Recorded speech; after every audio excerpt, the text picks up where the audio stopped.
Good morning, Interbet fans, and welcome to 2022. Happy New Year's Day to all of you from myself, James Goodman, the whole Interbet team, Winning Ways show, and hopefully we're able to bring you all the information that you require to have a very successful year. And we start off with a 9-race program at Turffontein, Petrometer 21, 10-meter false rail at the 700-meter mark, which gives everything a chance to spread out.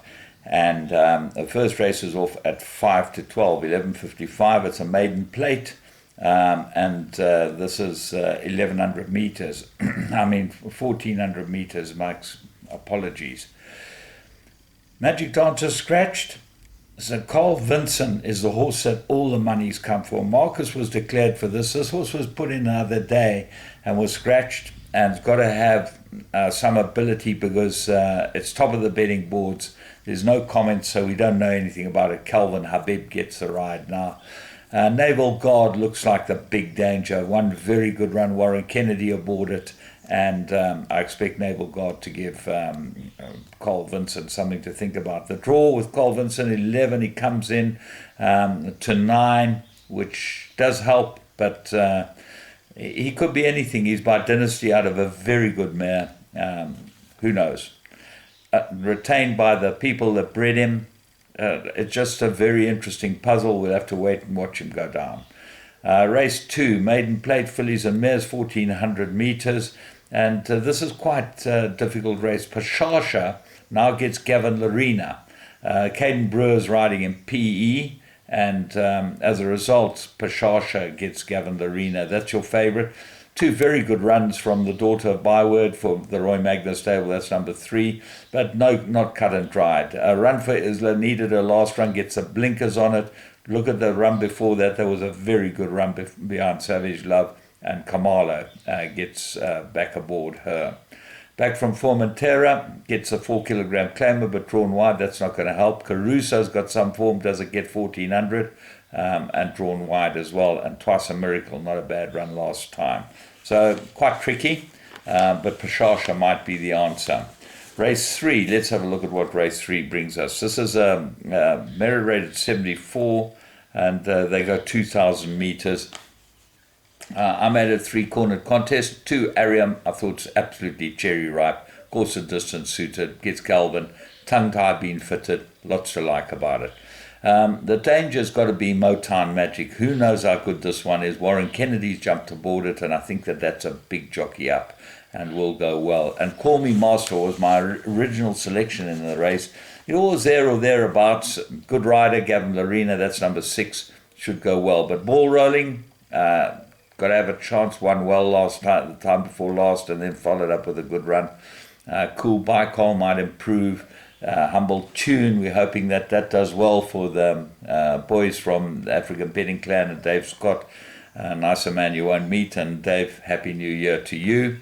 So we all will be at Turffontein and shouting for you to run well here. Race 4, Pinnacle Stakes, 2,400 meters, and I like number 5, Sparkling Water.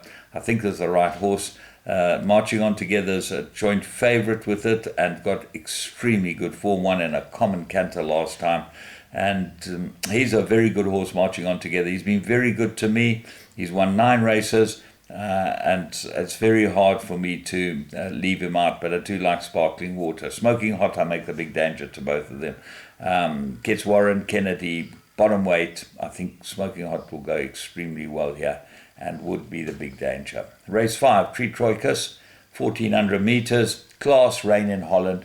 At the weights, though, she's got to give 3 kilos to Supreme Quest and Eternity Ring. They weren't far behind her in the big race she won in KwaZulu-Natal. So, you know, that was the Queenie. You've got to believe that they'll be closer together, but I think the fitting of the blinkers might be a master stroke, and that would show her class. Mike's Chick might improve. Crimson Causeway gets Mark Khan now. Craig Zaki not riding. Bureau de l'Agent, I think, needs more ground.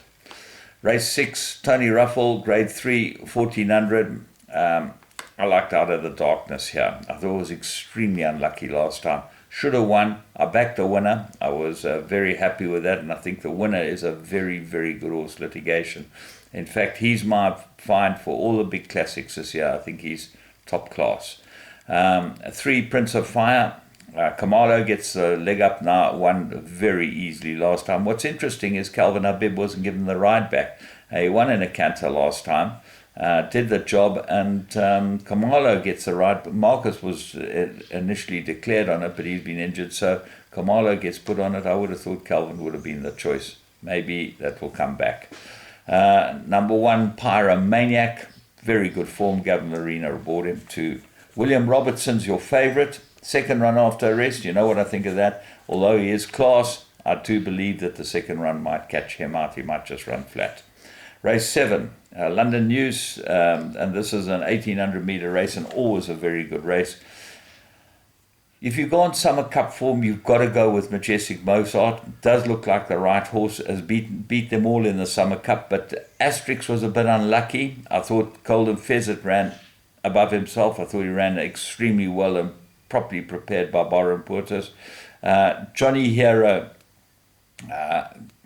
is my choice. I think his 2 runs since his last run after the Summer Cup was very good. He gets Dennis Schwarz again, and that's very important because Dennis Schwarz has ridden this horse 6 times for 2 wins and 3 places. That's got to be good for the horse. The other horse that will run well is Second Base. They put the blinkers on him, Muzieni gets him, and the blinkers might make a difference with Muzieni. He's a type of horse that I think needs to be woken up, and I think Muzi's the right jockey for him. So quite a difficult race, this London News, always very, very competitive. Nice that we'll have a proper pace in the race. Race 8, there's a fillies and mares divided handicap. They go 1,600 metres, and I liked 3 horses here. And they're big prices, funny enough. Clofertus is my top choice. Well, she's a 2-to-1 favourite, but she looks like she's absolutely ready, and this looks like the right race for her. But have a close look at Peyton's Tears. Ignore his last start, has ran on his last 2 runs, gets Gavin Larena, big rider up. And the horse that interests me is number 3, Only the Brave. I think this filly's been running against much better than this. She got a huge penalty for running close up in one of the big features as a 3-year-old, and she's now back down to the mark where she should be able to win off. So Only the Brave goes into everything for me. Phoenix has been rested. Rosa Prima gets the extra weight because Rachel can't claim her claim. Ideal Jet rested. It's a question mark. And Snow Palace might be an improver. Race 9. This is fillies and mares divided, 1,600. This must be the other side of the divide. And Mike de Kock might hold the key here. Waieri, very good form. De Mello rode his last 2, and he's on Trump My Queen for Gavin van Zyl. That's interesting because when you see a jockey ridden the horse twice and run quite well for it, and then suddenly you see him on another horse, have a close look at Trump My Queen. Flame Flower might be an improver. Paul Peter won very well first time out, then was poor. Escape Artist, same type of thing, won well, and then 2 pretty good runs, Sean Terry's runner, so expect this one to go well. Morgine rode it last time. And the interesting horse is Cybarus, Mike de Kock's other runner. Cabela Matsuyama gets a ride, and Mike's not scared to put Matsuyama on horses that he gives a chance to. This 4-year-old Fastnet Rock filly, she's Northern Hemisphere bred. She got a mirror rating of 66, which seemed pretty fair, having won her first race pretty easily. I know she is Northern Hemisphere time. Who knows how good she might be. She's beautifully bred by Fastnet Rock. So, I hope you have a great day's racing, and welcome to 2022. From me, James Goodman. There's going to be a lot more interesting things happening this year. I'm really looking forward to the year. Have a good one.